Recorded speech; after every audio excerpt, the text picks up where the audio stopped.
Hey guys, how's it going? This is Joseph Matthews, and in this little tutorial I'm going to teach you how to be funny. And it's actually going to be much easier than you think. These are just some simple tricks that I use to add humor to any interaction, and I know that they're going to work really well for you. Alright, so the first thing I want to talk about is how serious humor really is. If you can't be funny when you're talking to someone, you really can't be all that interesting. Fact of the matter is, the funnier you are, the more fun you're going to be, and the more people want to hang out with you. So, you need to be as funny as you possibly can in order to attract the most attention. But the thing is that you don't have to be funny all the time. You just need to be funny when it's appropriate. And some well-placed laughter will bond a lot of good feelings to you from, the people that you want to basically impress. So the first thing I want to talk about is how humor is really a sign of intelligence. You see, only smart people really know how to be funny on purpose, okay? And when you make people laugh, they subconsciously associate your ability to be humorous with a high intelligence. And this puts you in a position of authority. And this is really important because, if people hold you in high regard, that gives you a higher social status. And we all know women are attracted to people with a high social status. It's in their nature. So the funnier you are, the higher you can raise your social standing in pretty much any situation you find yourself in. And here's another key that I really want to hammer home, and that's the idea that you don't have to be funny to be humorous. Don't worry about trying to be funny, okay? It really doesn't matter. A lot of what you say to be funny will not work, and the reason for that is that everyone has a different sense of humor, okay? Just being goofy and lighthearted will generate the same type of emotions that funny people do, even if you don't make people laugh, okay? The idea here is that you want to project the intent of being funny. So that kind of takes the pressure off in the sense that, you don't have to actually perform. You don't actually have to make people laugh. You don't actually have to tell them good jokes. You just have to have the intention to make people laugh and make people have a good time, and they'll pick up on that and appreciate that. Another big thing is I don't want you to be afraid to mess up, okay? Being funny is an art form. You won't always succeed, but that doesn't mean that you shouldn't try, okay? Now, in our efforts to be funny, stuff happens, Sometimes you might insult somebody, sometimes you might take something too far so that it stops being funny, sometimes you might say something inappropriate in the setting that you're in. This is going to happen if you want to try and be a humorous guy, because being funny is about taking chances. It's about doing stuff that's unexpected. And sometimes it can backfire on you. But if this happens, don't worry about it. Just apologize and move on, If you say something that's inappropriate or insulting, just say, like, look, in all seriousness, I'm really sorry. I was just trying to be funny. Can you forgive me? All right, that's all you need to do if you take things too far. So don't worry about messing up, because everyone knows what it's like to try to be funny and bomb. It's happened to everyone at some point in time. So if you just acknowledge it and you ask for their forgiveness, they will usually grant it to you.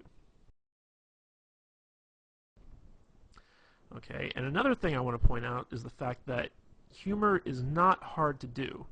See, a lot of people think it is, but it isn't. The truth of the matter is that anybody can do it. If you think you aren't funny or entertaining, don't sweat it. You can be, and you will be. Okay, believe that it's possible for you to be a funny guy even if you aren't. This will help you a great deal. I know a lot of guys out there are saying, like, oh my gosh, I'm so boring, I have no personality, I can't be funny. Okay, get rid of that belief right now, okay? It's possible for you to overcome that, even if you're like the most boring guy on earth who speaks with like a monotone Ben Stein type voice. Bueller, the guy I'm talking about. Okay, even if you're that guy, you can still be humorous, okay? You just have to go with it. You can't be, clinging to that belief that, you're just not a funny guy. You can be and you will be, and I'm going to show you how. Okay, so let's talk about the elements of humor, and these are just quick and easy things that I personally use to be funny when I'm around women, and I'm pretty sure you can use them too. Okay, the first one I want to hammer on is this concept I call immaturity, okay? Basically, immaturity is that, everything that was funny in the first grade is still funny when you're an adult. Okay, grown adults acting like children isn't funny, but grown adults talking like children is. So, if you're like throwing a temper tantrum or whatever because you didn't get your way, no one's going to find that funny. But if you start talking like a baby, but you still act like an adult, that is funny. So let's just go over a few examples here. If you were ever a kid and you're on the playground and someone took your toy and you got mad at them, you'd say, "You're a doo-doo head." Okay? And when you were a kid, saying stuff like "you're a doo-doo head" was funny. So let's take that now when you're like a grown man. Let's say a girl says or does something you don't like, and you just kind of look at her and squint your eyes and say, "You're a doo-doo head." That can be funny. All right. Another thing is, for instance, girls are icky. How many times growing up did you and your friends run around saying girls are icky? All right. Everyone's heard this stuff. Women who've been around kids have heard this stuff. So like let's say a woman comes to you and says like, "Hey, I've got a friend I really want to hook you up with." You can just tell her, "Ooh, girls are icky," or something like that. It really doesn't matter. You're just taking stuff that sounds immature and you're applying it to your grown-up adult persona. Another thing is you got cooties. Okay, that's a big kind of thing that immature kids run around talking about. So like let's say you're out on a date with a girl and she's having you're having dinner and she says, "Oh my God, the mashed potatoes are so good, you gotta try some." And she holds out her fork for you to like try a little bit of potatoes, and you just say, "Ooh, no, you got cooties." Stuff like that. Like it might not get like a big belly laugh. Sometimes it can be if it's unexpected, but most of the time, it's something that's like kind of fun and immature and humorous. So, again, we're creating these feelings that you're going to be a playful type guy when you act I shouldn't say when you act, when you talk immature.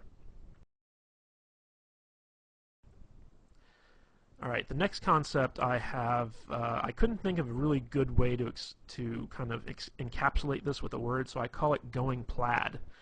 And this is really a lame Spaceballs reference. If you've ever seen the movie Spaceballs, they have light speed, they have hyperspeed, and then they have plaid.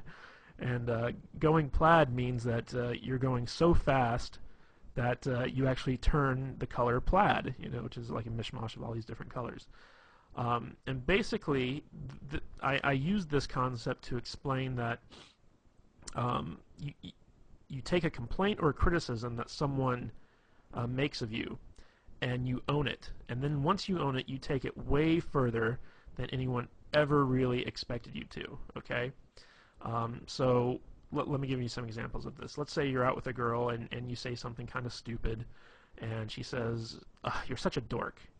But she says it in like a fun way. Like she doesn't really mean it. She just says, "Oh, you're such a dork." And you can respond to that by saying, "You're right. I am a dork. I'm the king of the dorks, as a matter of fact. We always get together once a year and have an election, and I've won like the past 12 dork years in a row.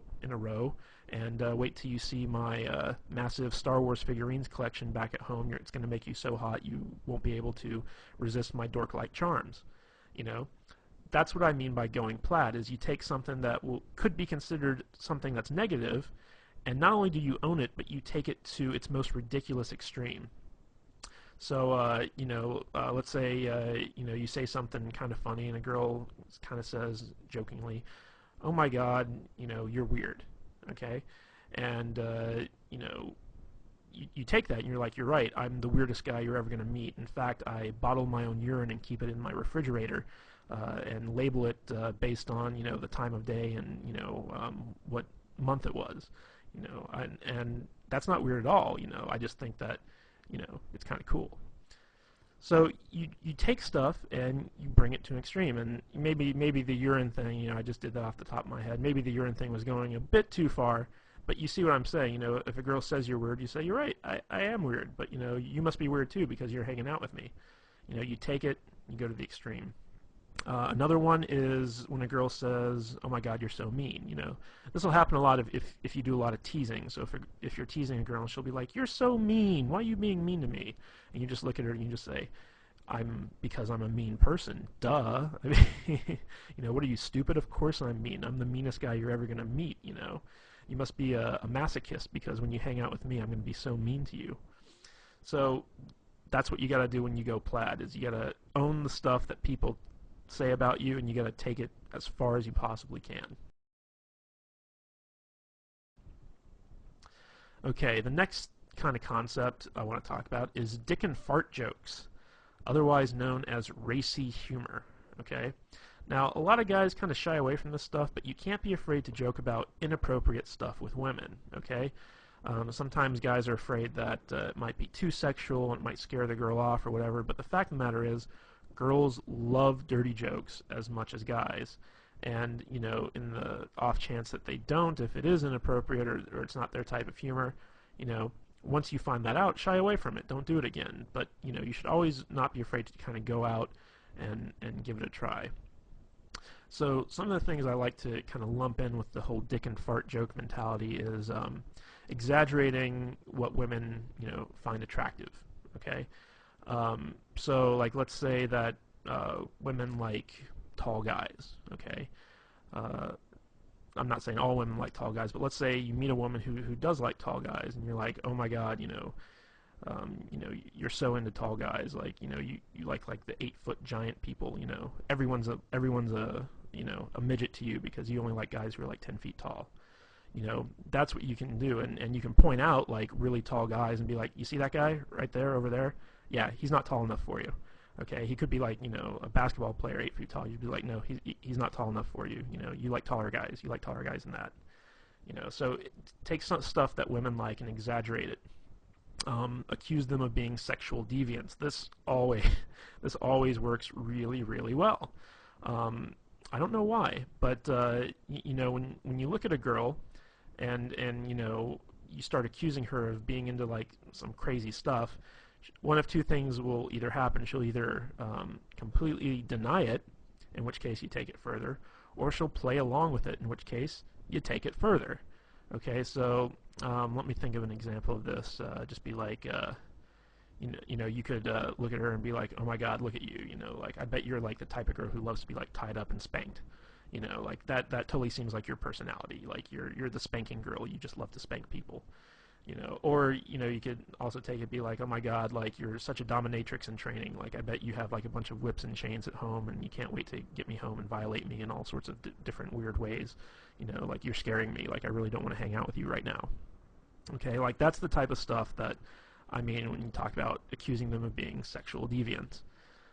Another thing is talk about how they want to rape you or take advantage of you. Now, this is a little bit of a role reversal thing because a big fear that women have when they're dating guys is that they're going to be raped or they're going to be taken advantage of in some way.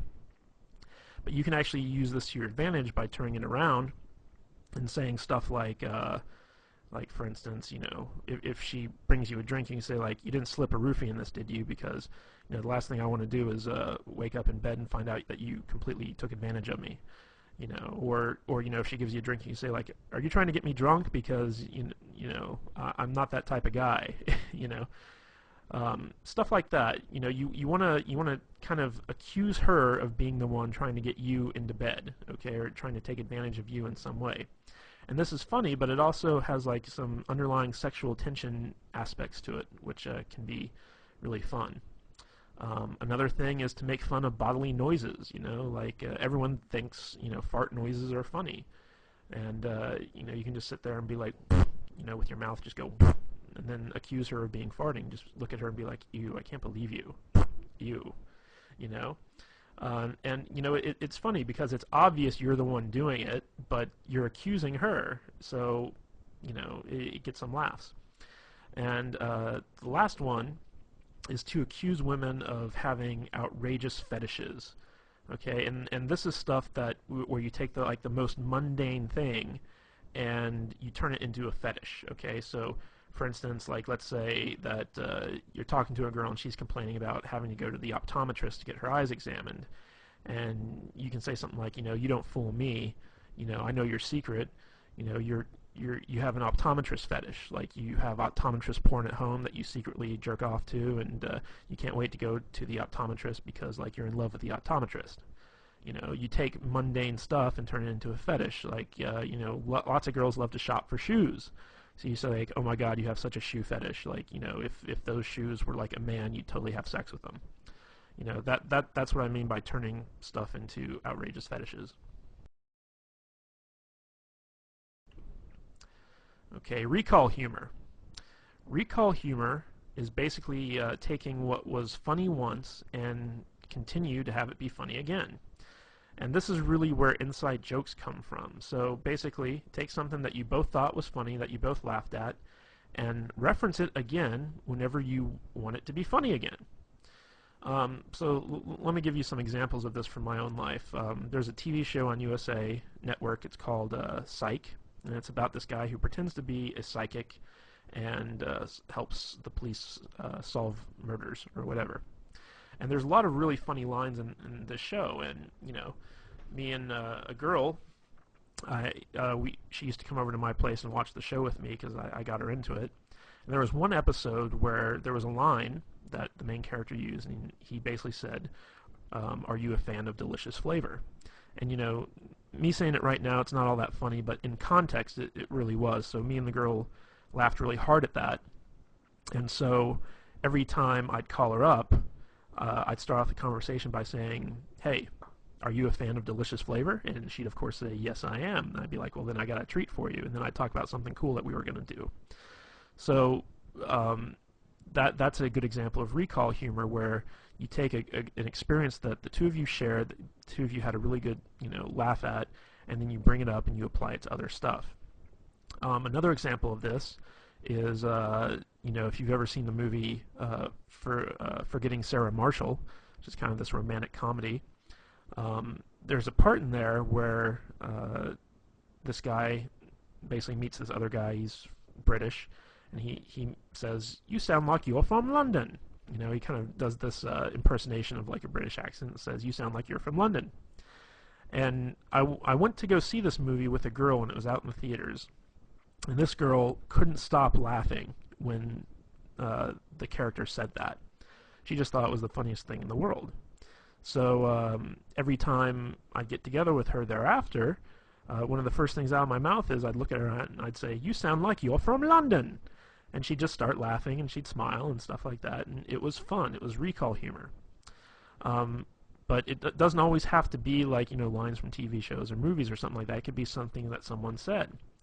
And it doesn't even have to be all that funny. Like, for instance, I used to date this girl, and she would have to work in the morning, so she couldn't, stay out too late or whatever. So basically, by 10 o'clock or what have you, she'd have to be at home and in bed. And she used to say, that, if she doesn't get home in time, she's going to turn into a pumpkin. So I would use that. And whenever we were out, I'd look at the time and say, uh-oh, you're only a couple minutes away from turning into a pumpkin or something along those lines. And it was, it's this kind of fun thing where you have this inside joke that no one else really gets except the two of you, because you're the only ones that really experience that. So if you've ever had that experience with a girl, be sure to call it back up and use it when you need to. Okay, the next thing I want to talk about is ambivalence, and this is actually one of my favorite ways to be funny, basically. And what ambivalence is it's basically you look forward to something bad happening, or you take pleasure in someone else's misfortune, and you're also kind of unresponsive to bad things. And the reason that this works is because these types of reactions are really shocking and surprising, and because they're so unexpected, they are therefore funny. I'm going to use an example of this. If you've ever seen the movie Private Parts by Howard Stern, there's a whole scene in there where he talks about being in Vietnam and thinking it's unfair that that they miscounted the number of confirmed kills he got, because what he did was he went and he found a school full of Vietnamese children, threw a grenade in there and killed like 80 of them. And when his sergeant, came to count the bodies, he said, "Private Stern, these are kids. That counts as one kill." So, this kind of horrible story about, going to a school and killing like 80 children, and being upset that it only counts as like one kill, That's an example of ambivalence. You know, you're taking this horrible, horrible act in wartime, no less, and bragging about it and being upset that you didn't get credit for killing all those children. So that's kind of an example of ambivalence where you take something bad and you actually kind of take some type of delight in it. So a little bit of a better example of this, like let's say you're talking to a girl and she's complaining about how she works really hard but she never has any money. She's like, oh, I'm so poor. You can take a lot of glee in that. You can be like, yep, looks like you're gonna have to start, stripping or walking the streets or something like that. You're gonna need to make some extra money. You just kind of take pleasure in the fact that she's poor, and you start kind of trying to get her to do all these terrible things to make money. Like looks like you're gonna have to be a drug mule. I'm gonna have to fly you down to Mexico and shove condoms full of cocaine up your butt and then take you back across the border in order to help you pay a rent. I mean that's a good example of ambivalence. Another thing is basically being unresponsive to bad stuff. Like for instance the whole global warming thing. Like people are all about global warming. We gotta save the planet. We gotta do this. We gotta do that. And you could be like, screw global warming. I'm cold now. It's like I want it to be hot. I want the world to be warmer because it's freaking cold out and I don't like the cold. So that's another example of ambivalence. And ambivalence really stems from just like being lazy and not caring. Okay, that's how this humor works. Is everything that someone says to you, like you can just be like, whatever, and it's funny. All right, here's another thing I call gayness. Now, I'm not saying that gay people are bad or whatever, but you got to admit that gay people are funny. Gay men, masculine men doing feminine things is always good for a laugh.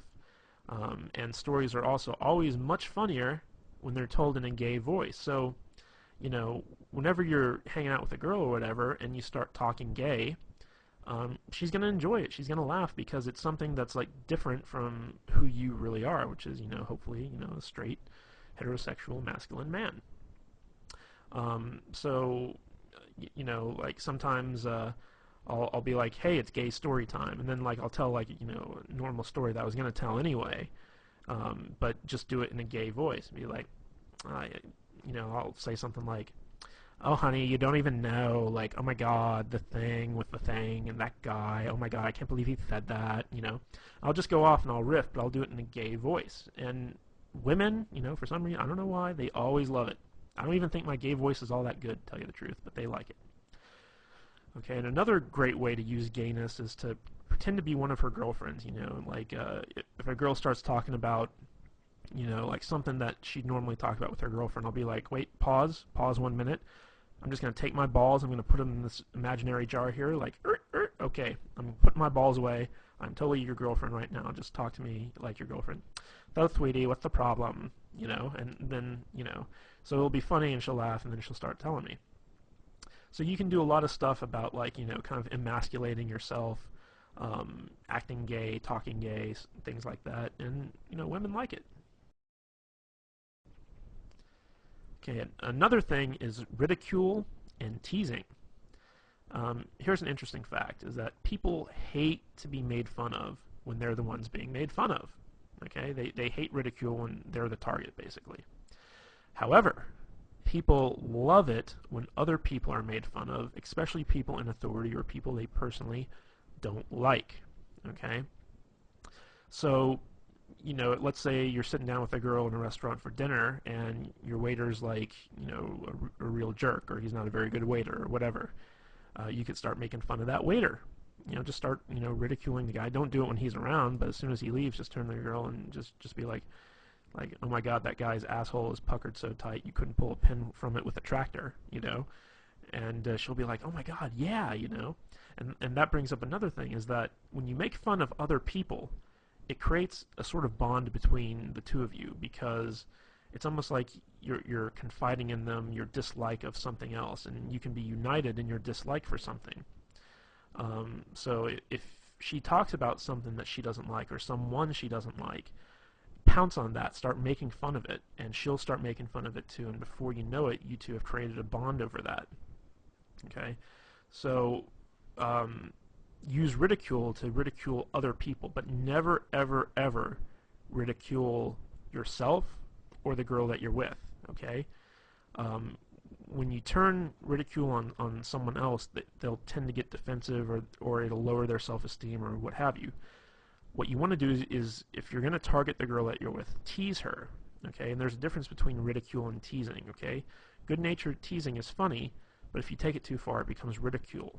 Okay? So when you tease a girl, it's kind of, I'll use an example that we used in the past, where you start making fun of an outrageous fetish that she has. Okay, like let's say she really likes Brussels sprouts, or okay, I got a better one. Let's say she really likes Chinese food. Okay, and she's sitting there, she's like, oh my God, this Chinese food's so good, and I'm just like, oh, look at you, you're so into Chinese food. If Chinese food were a man, you'd totally have sex with it. That's an example of teasing. But like looking at a girl and saying like, oh my God, you look so fat in those jeans. That's not teasing. That's being mean. So you want to walk that fine line. But if you ever got to ridicule someone, always ridicule someone other than yourself or the girl that you're with. Make sure that it's someone that she doesn't like, or someone in authority, like for instance the president. Even if she likes the president or she dislikes the president, whatever, it's always funny to make fun of people who have some type of authority position. You can also make fun of her boss, or your boss, or whatever, someone that has some type of authority over you.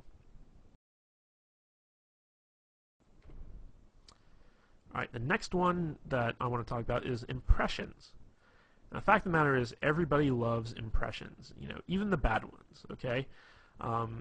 So, if you want to be funny, when you're telling a story, always do impressions of the different characters that are in the story. It could be a story of you and your friend Bob, and every time, Bob says something, you do it in the Bob voice, and the Bob voice can be something like a really high-pitched, whiny type thing. There's a guy in my group of friends, and his name is Adam. And me and my friends always do impersonations of Adam whenever we tell stories. And when I talk about my friends to the girls I'm with, I use this Adam impression.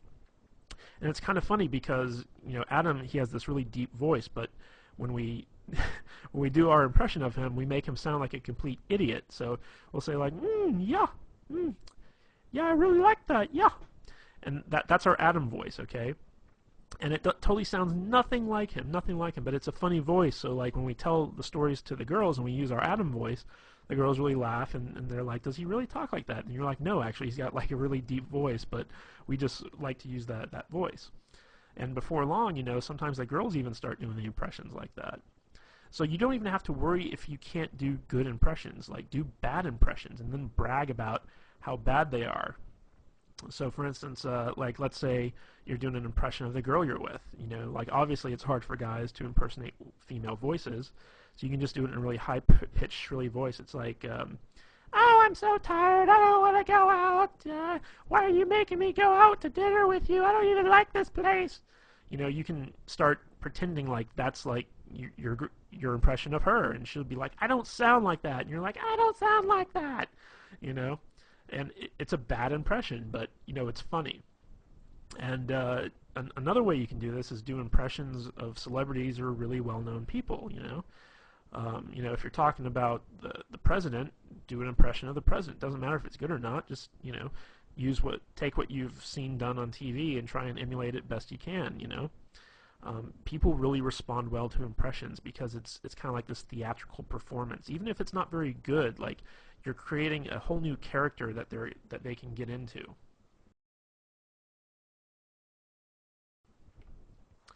All right, the next thing I want to talk about when it comes time to be funny is talking with stereotypes.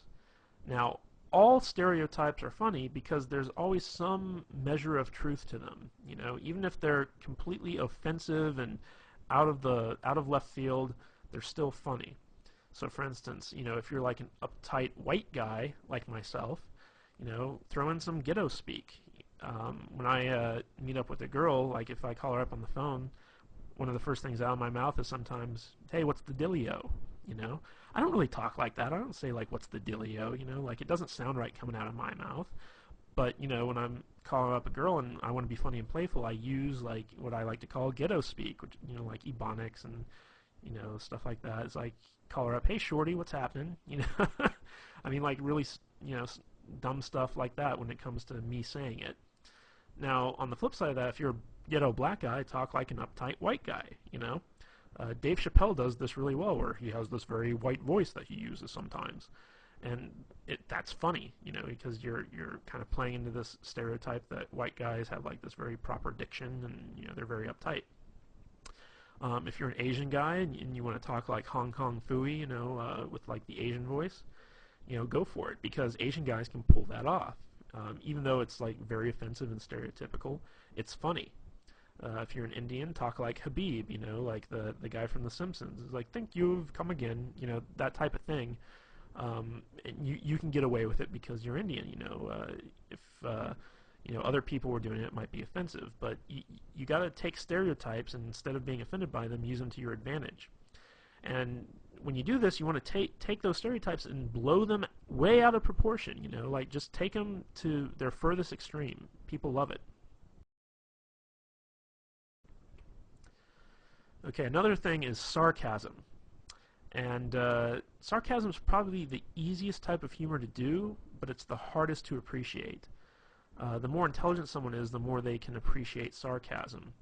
But just a word of warning here, people with low self-esteem, they don't really like sarcasm, okay? Because it can come off as being really offensive. There was the show that used to be on Comedy Central, I don't know if it still is, but it's called The Kids in the Hall. And it was basically a sketch comedy show. And they had a sketch on there called The Sarcasm Man. And basically it was this guy who had a speech impediment where everything he said sounded really sarcastic. And people people were always pissed off with him because it always sounded like, you know, he was just like making fun of them. So, you know, someone would come up to the guy and they'd be like, hey, you know, like, my name's Jim. What's your name? He's like, oh, hi, Jim. My name's Bill. You know, and then the guy'd be like, dude, why are you being so mean? Like, I just came up to introduce myself to you. And it's like, what? I'm not being mean. You know, and it went on like that for like, you know, a good, you know, 10, 15 minutes where the guy was just getting more and more upset, and the guy would have to explain like, oh, I'm not being sarcastic. I have a speech impediment. It's a real problem. And, you know, that was kind of like the punchline to the whole thing. So basically, when it comes to sarcasm, you basically got to act like the person you're talking to is a complete idiot, and you have to lower yourself to their level in order to effectively communicate with them. That's basically what sarcasm is you have a feeling of superiority over the person, and you're kind of poking fun at the fact that they're dumber than you are. And oddly enough, lots of girls really love sarcasm. They really love sarcastic humor, and a lot of girls, as a matter of fact, have a very sarcastic sense of humor themselves. Like, their type of humor is sarcastic. So if you're a guy, you tend to gotta put up with a lot of sarcastic women. So, and another thing I just want to point out is a lot of the stuff I've been going through with you guys with so far in this presentation is stuff I've learned from women. Like, this is all humor that I've gotten from girls that, you know, made me laugh. And I kind of sat down and was like, what is it they do that's funny? And it's very easy for like a girl to act like, you know, she's better than you and she's smarter than you, and she's got to talk down to you in order to do that. If you're dealing with sarcastic humor from someone else, play into it. Just act like you're a complete retard and be like, you're right, man can't talk, you know. Just go with it. If someone's kind of treating you like that, take it to its, you know, logical extreme. When you're dealing with someone who's sarcastic, you can pull the sarcastic humor all you want. But if you're dealing with someone who's not sarcastic, who has, you know, low self-esteem, who's kind of like sweet or whatever, you don't want to go the sarcastic route. Okay, another thing I love to do is use nicknames. Nicknames can be a lot of fun, and they can be really funny. And the more ridiculous the nickname, the better. One of the cool things about nicknames is that it really does create a bond between two people, because when you name something, you imply a certain sense of ownership, and it also becomes a type of inside joke between the two of you. A good example of this is one time I started dating this girl. Her name was Katie, and her email address was something like Goofy Kate, 123 or something like that. And when I got emails from her, it was always, from this Goofy Kate email address, so I just started calling her Goofy Kate, and eventually that got shortened to Goofy. And every time I'd see her, I'd be like, hey, what's up, Goofy? You know? And, she'd laugh and, whatever, but um, to me and her, it was, she was Goofy. That was her name. There was another girl I met where I used to call her Fuzzy Bunny. I don't even remember why. I just called her like Fuzzy Bunny for no real good reason, but that name kind of stuck. She was my little Fuzzy Bunny. And as long as like you're not calling women like really offensive names, like bitch, slut, hoe, even though I have had girls who I nicknamed that never to their face, but whatever. You kind of have this kind of endearing inside joke. Um, and whenever you're in a relationship with someone, eventually nicknames like kind of pop up. So it's always good to kind of like be the first one to go out there and do that and start referring to them in that sense. All right, bad jokes. Good jokes are hard, bad jokes are easy. That's just the long and short of it right there. So if you're going to tell jokes, don't even try to tell good jokes. Just use bad jokes because they're easy. You can go online and find like a billion bad jokes. Um, Word of wisdom, though, the shorter the jokes are, the better. Okay, and remember our little talk on immaturity a little bit earlier. First grade humor is always funny, and so if use bad jokes that would make like a kindergartner laugh. Now it might not get you an actual laugh from the girl, but it doesn't matter because it's a playful thing. It's fun, and you can also turn it into a game. So, for instance, you could just look at her like if there's a lull in the conversation or whatever, you could just say, "Hey, why'd the monkey fall out of the tree?" And she'd be like, "I don't know." And you're like, "'Cause it's dead, duh."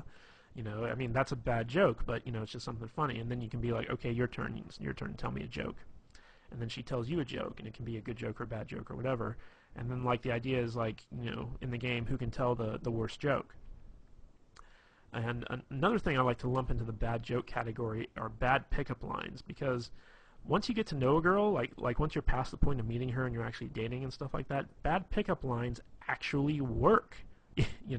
Surprisingly enough, they do. Like you could meet up with a girl to go see a movie, for instance. Let's say you two of you get together, and you're like, "Damn, girl, did you wash your pants in Windex? Because I can see myself in them." I mean, like that's a really bad pickup line. It would never work. But if you already know the girl and you use that, um, she's gonna think it's funny. She's gonna let it go. Like I do this all the time. I take every bad pickup line I can possibly think of, and I use it whenever I meet up with a girl I know. And it's really fun. It's really funny. All right. Another favorite tactic of mine is to steal stuff that's already funny. It's hard to think of funny stuff on your own, but there's tons of stuff out there that's already humorous and will guaranteed to make people laugh. So think of great jokes that you've heard from comedians and well-known celebrities, and use them. Talk about them for your own gain. Tell the joke in a story as if you're impersonating the comedian. I don't know if you've ever seen people like Chris Rock in stand-up, but these guys are really, really funny. And you can even say to a girl, it's like, "Hey, you ever watch Chris Rock?" And she's like, "Oh, I love Chris Rock." Then you can say like, "Oh my God, I saw his stand-up one time, and he has this story about like the only goal of a guy who has a daughter is to keep her off the stripper pole." And then you can actually go into the exact same routine that Chris Rock uses in his stand-up and just like repeat it word for word, and it's still funny. Like women get it. Like then there's this whole other Chris Rock thing about having the dick in the jar. Like how every woman has like a guy friend who, in case she breaks up with her current boyfriend, she goes to him and just uses him for the rebound, and he calls that the dick in the jar. Break in case of emergency. So I love Chris Rock stuff, so I have a lot of his stuff kind of memorized so that if there's a lull in the conversation, or I want to make the girl laugh or talk about something funny or take the conversation in a new direction, I can just pull out, something I love from Chris Rock, Dave Chappelle, Robin Williams, whoever, and just start, reciting it word for word, and maybe even do an impression of them while I'm doing it. So steal stuff that's already funny. It works really good. Okay, now let's talk about self-depreciation. Okay, this is the type of humor where you're basically making fun of yourself. And of course, people love ridicule as long as it's not directed at them. Now, self-depreciation humor actually does a lot of good things on your behalf, because if you're able to be self-depreciating, it shows that you're cool, because you can poke fun at yourself and not get upset. And women really like it when a guy has the ability to kind of make fun of himself, because it shows that he's not pompous, that he doesn't have hubris, and that he's confident enough to kind of take a licking and not kind of get angry or upset. Because whenever someone gets made fun of and they get upset about it, it shows that there's some type of problem with their self-esteem. So people with low self-esteem can't tolerate being made fun of. So if you can tolerate being made fun of, and in fact you make fun of yourself, that shows that you have some measure of confidence and that you're a cool guy. Now, on the flip side of this, it's also a great defense mechanism. So, like, let's say someone criticizes you, or whatever. Let's say you're out on a date and you have a run-in with some dude, and he starts making fun of you or criticizing you in some respect. What you can do is you can agree with whoever it is that's criticizing you, and then take it to a ridiculous extreme. This is really important, because this is where the humor comes in, but it's also a good way to deflect whatever criticism someone is heaping on you. So let's say you run into some guy and he wants your chick or whatever, and he's like, dude, you're a freaking loser. Like, what's she doing with a loser like you? And you're like, oh my God, yeah, you're so right. Like, in a few months' time, I'm gonna be like shitting in a pickle jar. I just know it, but I can never really be as cool as you, man. Like, you're such a cool guy. Can you teach me how to not be a loser, please? Like, in fact, take my girl, please. Like, she needs to be with a winner like you. So basically what you're doing is you're agreeing with the guy and you're taking it as far as it can possibly go, but in a way you're deflecting that criticism and you're making him seem like a tool, all through the use of self-depreciation. Now, this can also be used to kind of diffuse a mistake or something that you did wrong. So, like, let's say that you made a mistake or you did something stupid. You can use self-depreciation to make light of it and then diffuse the awkwardness. So let's say let me give you an example.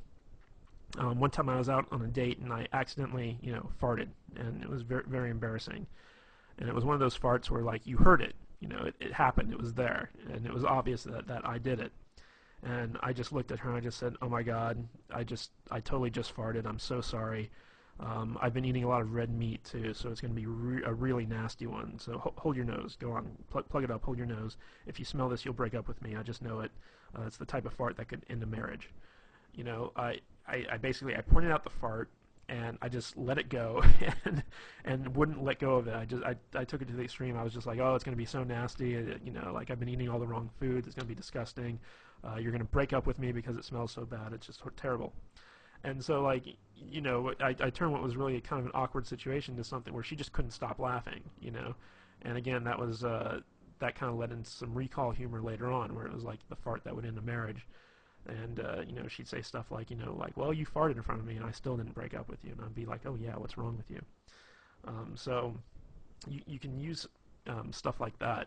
And I want to make the point that if you use self-depreciation, don't use it to point out your own flaws or harp on your own insecurities. A lot of guys will try and use self-depreciating humor to kind of, diffuse stuff that they feel uncomfortable about. Like, let's say you have a big nose, and you make fun of yourself because you have the big nose. That's not a good thing, because what you're actually doing is you're highlighting stuff about yourself that's bad, and you think it's bad, and you don't want anyone else to think it's bad. However, by doing that, you're basically pointing out to everyone, hey, look at all the bad stuff about me. Even if they laugh at it, it's not good. So when you do use self-depreciation, only use it as either a defense mechanism or to diffuse some type of awkward situation.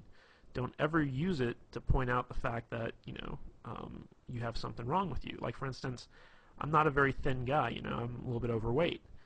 So when I'm out with a girl, I'd never start making fun of myself for being fat, because that's something that I don't want her to kind of harp on, I don't want her to glaze over it.